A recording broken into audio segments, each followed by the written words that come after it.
In a garage, Charlie's repairing the plane that his wife Sarah gifted him on his birthday. Sarah interrupts him to tell him she's leaving soon for a business conference in London. She invites him to come with her again, but Charlie turns her down because he has lots of work. Sometime later, Charlie arrives at the CIA headquarters. On his way to the decryption and analysis department, he goes through all the security scanners that he invented and finally gets to work. Suddenly he receives a message from Inquiline, a mysterious person he's been in contact with for years. As usual, they have valuable classified intel to sell him, although this time Inquiline warns him that these documents could put the CIA at risk. Charlie tries to guess their location and says Istanbul, but Inquiline brushes him off. Afterward he works on analyzing the material, but surprisingly not even a genius man like him can crack the code. After lunch break, Charlie goes back to his office and gets a call from Sarah, who informs him that she's already arrived in London. However, Charlie already knows because he's been tracking her. They don't talk much because he's desperate to go back to the mysterious documents. Since he still can't crack the code, he takes his computer to the restricted area, where a more advanced system helps him progress faster. It takes him a while, but he finally opens the information in the documents, which leaves him in shock. These are top-secret government files revealing that a drone strike disguised as a self-deletion bombing was authorized and covered up. There are clips from the news reporting 150 casualties, including French Special Forces and Danish Marines. This whole operation was organized by Chief Moore, who is also Charlie's boss. That night at home, Charlie tries calling Sarah, but she doesn't answer, so he leaves a voicemail. The next day Charlie arrives at the office and is surprised to find Moore waiting for him.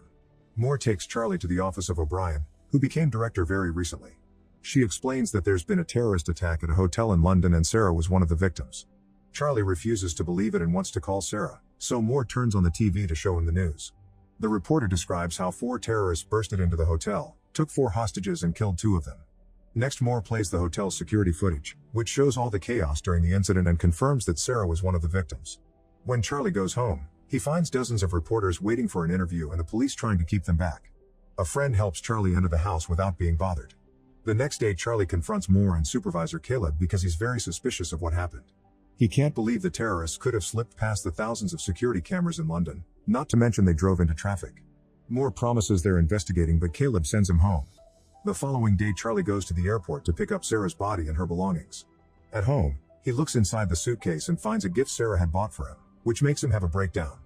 Tired of being at home, Charlie goes back to work and uses the restricted computer to hack into the security cameras at the hotel and the nearby streets. He puts together a timeline of the events and shows it to his superiors. The 4 terrorists stole a vehicle in the East End, then entered the hotel through the service where they professionally scrubbed out all prints and DNA. Apparently they had a meeting with Impact Investments from Indonesia, but something went wrong and an argument started in the corridor.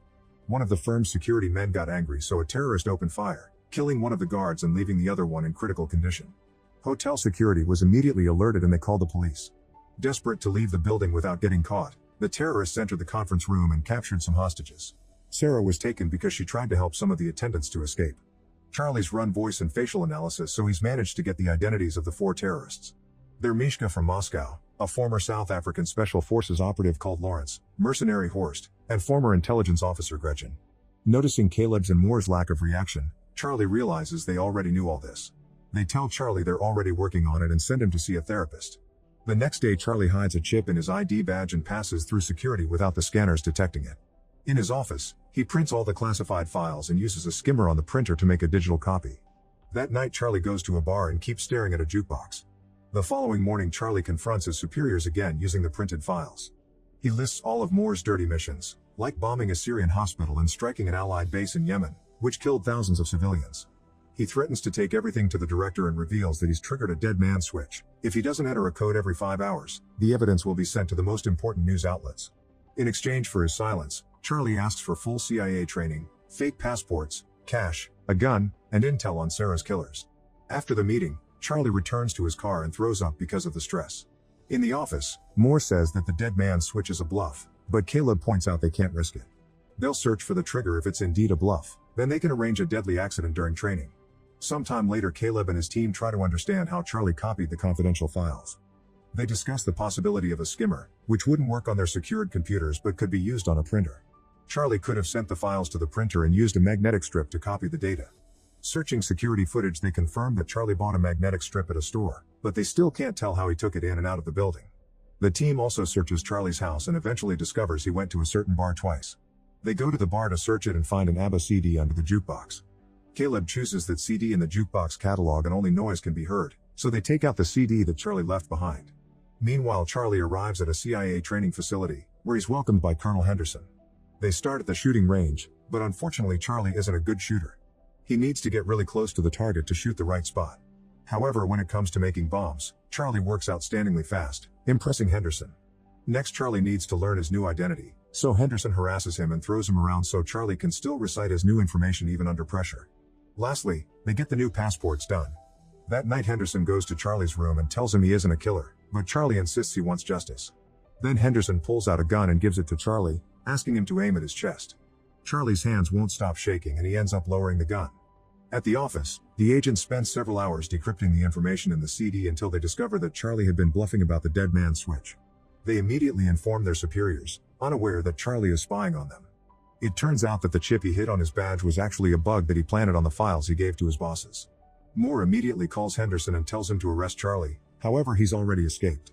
After hanging up, Moore finally sees the bug on the files and talks to Charlie directly to tell him this is treason. Charlie gets rid of his earpiece before boarding a plane. Once Charlie reaches London, he goes through customs and starts making his way to Paris. His fake passport appears in the CIA's computer, so Moore sends Henderson after him. In Paris, Charlie rents a hotel room near the restaurant where Gretchen is frequently seen. Eventually she shows up and is close enough for him to start tracking her phone. Charlie then spends the day outside Gretchen's building and waits until she's gone. When a tenant comes out, he uses the chance to get inside. Then he follows an online video to pick the lock of Gretchen's place. Charlie begins searching the apartment and takes pictures of Gretchen's schedule. He also finds a gun in a drawer, so he decides to keep it. At that moment his tracker warns him that Gretchen is coming back, so he rushes to the stairs to wait for her. However, when she finally comes home, he can't pull the trigger. Feeling disappointed, he rushes back to the hotel and pretends Sarah is waiting for him. After calming down, he takes a close look at the pictures and learns that Gretchen has been going to the hospital often. Hacking into her health history reveals she has allergies. The next morning, Charlie buys tons of flowers. Then he waits at the cafe until he sees Gretchen and follows her to the hospital. Gretchen is going through some tests, but the doctor notices that the computer screen is malfunctioning, so he leaves the room to request help. Charlie comes in dressed as a doctor and locks Gretchen inside the machine. She starts to panic, but Charlie ignores her while filling the chamber with pollen. The doctor and a nurse hear the noise, but the door is locked too. Gretchen starts to get weak because of her allergies, and Charlie says he'll help if she tells him where to find Horst, since he's the one who shot Sarah. The allergies don't let Gretchen talk, so Charlie opens the chamber, only for Gretchen to push him against the desk. They start fighting all over the room, throwing each other against every piece of furniture. Charlie takes out his gun, but Gretchen brings him down and opens the door to finally run away. A desperate Charlie follows her to the street, but before he can shoot, Gretchen is struck by a car. Horrified by the body, Charlie forces himself to come closer to grab her phone. Then he runs away and throws the lab coat in the trash. At the hotel, he washes off all the blood and packs his things. That night he goes to the bus station and buys a ticket for Marseille. Soon the news of Gretchen's death reaches the CIA. O'Brien questions more about this, and he only says that Gretchen appears to have been killed by one of their own. That night Charlie goes to a bar and drinks a lot to drown the guilt he feels over Gretchen's death. He thinks he sees Sarah dancing, but a closer look reveals it's a woman that looks like her. Then Charlie notices Henderson approaching him and panics. He pushes people until he manages to leave the bar and runs through the streets until he finds a different bar to hide in. Henderson follows him there too, so Charlie rushes to the bathroom and locks the door. Unfortunately, there are no windows here, so Charlie has no choice but to come out. He joins Henderson at the bar and learns that he found him by tracking Gretchen's phone. After a short chat, Charlie reveals a timer on his phone and runs out before a bomb explodes in the bathroom. Chaos takes over the bar and Henderson loses sight of Charlie. The tracker on his phone doesn't work anymore either. The next morning Charlie contacts the Inquiline to get their help and leaves on a cargo plane to Turkey. In Istanbul, he goes to a restaurant and texts Inquiline. Noticing a man's phone ringing, he tries to approach him but is blocked by a woman who tells him to check his phone. Then Charlie leaves the restaurant and the woman approaches him again, confirming she's Inquiline. She already knows about his wife, so she makes him hide his hat and backpack in a shopping bag. Inquiline wants him to pretend to shop for a while and meet him at a garage. Moments later Charlie meets with her again and she drives him to her home. During the trip Inquiline shares that she became a hacker 6 years ago after her husband died. He was a CIA asset and worked for Russian intelligence. In fact, he was the original Inquiline and taught her everything. The official story says he accidentally fell from a window.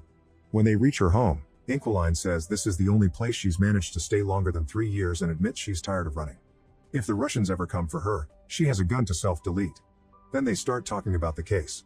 Horst is the leader in charge of hiring mercenaries for more.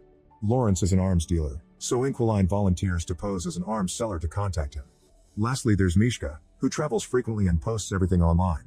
They inspect the pictures closely and find a woman with him. Facial recognition takes them to her Instagram account and they confirm she's in Spain. The next day Caleb tells his team to keep eyes on the terrorist to find Charlie. O'Brien meets with Moore and tells him she wants him to stop running Black Ops without her authorization. Moore says her predecessor gave him the same speech, so he'll tell her the same thing he said then. She has his full support. After the meeting, O'Brien gets in her car and her assistant shows her a picture of Henderson in Spain. It's confirmed that Moore sent him, so O'Brien sends one of her own agents after him. Meanwhile, Charlie and Inquiline find Mishka by hacking into a hotel's security cameras. Charlie then travels to Madrid and stays at the same hotel. He learns that Mishka likes swimming in the pool that connects two buildings by their roofs. At the same time, Henderson tracks Charlie down in the area. The next day, Charlie starts building a device that will help him get Mishka and hides it inside the hotel. Afterward, he follows Mishka to the bar, unaware of Henderson in the lobby. Charlie sees a suspicious man at the bar and realizes he's seen him before, which means he's being followed. He tells Inquiline through his earpiece, so she searches his face and confirms he's a CIA agent. She also sees Henderson on the camera and tells Charlie to abort, but he wants to stick to the plan. When Mishka goes to the pool, Charlie confronts him to ask where to find Horst. If he doesn't talk, the pool will be destroyed. Mishka doesn't believe him and starts swimming away, so Charlie presses a button and the glass starts to crack. A desperate Mishka starts swimming faster, but it's too late. The glass breaks and he falls to his death while the water floods the street. Then Inquiline warns Charlie that Henderson and the other agent are coming closer and gives him directions to escape. A chase ensues and Henderson almost catches him, but at that moment the other agent also attacks. The man tackles Henderson and they start fighting in the laundry room. Charlie watches how they keep throwing each other all over the room and Henderson puts the man's head inside a washing machine. The agent pulls out a gun and shoots Henderson, only for him to steal the gun and shoot him back. Then Charlie comes inside and wonders if he should help them, but Inquiline reminds him to run away. The next day O'Brien brings Moore to her office and asks about Charlie. Moore says he's on bereavement leave and she lets him go before revealing she's got footage from the hotel. Meanwhile, Caleb and his team look at the same footage and realize Charlie had help. They look at Charlie's encrypted chats and finally find the messages from Inquiline. After a long search, they discover the file of the dead agent known as Inquiline and guess that his wife must have taken over. That night Charlie and Inquiline agree to sleep next to each other just for company. However, they're woken up by Inquiline's bird screeching and they see a bunch of agents approaching on the security cameras.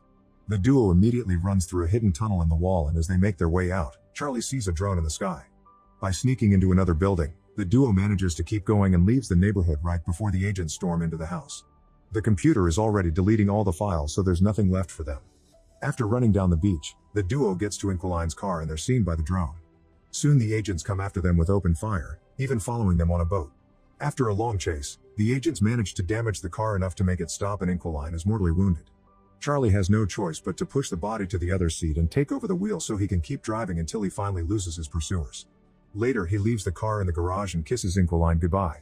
The next day Charlie contacts Lawrence and pretends to be an arms dealer to arrange a meeting. Then Charlie buys new electronics and travels to Romania. In an abandoned building, he records his own face and hacks a security feed in Berlin. Now the CIA thinks he's in Berlin and sends their people there. When Lawrence finally arrives, he finds a ringing phone on a chair. Charlie tells him to look inside a box and Lawrence finds a bunch of bombs. If he moves, they'll detonate. As Lawrence notices a picture of Sarah in the box, Charlie appears behind him asking Horst's location and promising to deactivate the bombs if he cooperates. Lawrence explains that Horst operates in Russian waters and typically receives deliveries at a Baltic seaport. Charlie then asks how to contact Horst, so Lawrence says he only gets messages through secret codes from his men. All the numbers and names are on his phone, which he tosses on the ground. After grabbing the phone, Charlie leaves and hears the bombs killing Lawrence in the other room. Soon the CIA gets the news of Lawrence's death in Romania and they realize they've been looking at fake footage. Later in a Russian hotel, Charlie imagines Sarah with him and opens the gift. It's a puzzle that he solves quickly and has a sweet message from his wife inside. In the morning, he goes to the port and sees a suspicious vehicle. He sends the code to Horst's men and sees a guy by the suspicious car check his phone. He follows the man and takes pictures of his boat before leaving. After buying some tools, Charlie goes back to the hotel and tracks down the yacht that the boat belongs to by searching its registration number. He also studies the sea routes Horst might be using. In the morning, Charlie approaches the boat and someone knocks him out from behind, causing him to drop Sarah's puzzle. Charlie is taken to the yacht where he finally meets Horst, who found the bomb Charlie hid earlier. Horst has noticed that Charlie killed the others indirectly and thinks he's not capable of doing it face to face. He hands Charlie a gun and asks him to do it, but Charlie can't and puts the gun down. Suddenly the yacht starts turning into the opposite direction and the crew panics. Charlie reveals he's taken control of the yacht, which is CIA administered. Since he worked on the protocols that protect this yacht, It was easy for him to hack into it and send it to Finland. Soon the yacht is surrounded by the Finnish Navy and Interpol, who immediately arrest Horst and his men. Sometime later O'Brien gives a press conference to announce they've arrested all the dirty agents that have been using the CIA's resources for illegal activities. Charlie is approached by Henderson, who tells him he's proud of what he's done. After visiting Sarah's grave,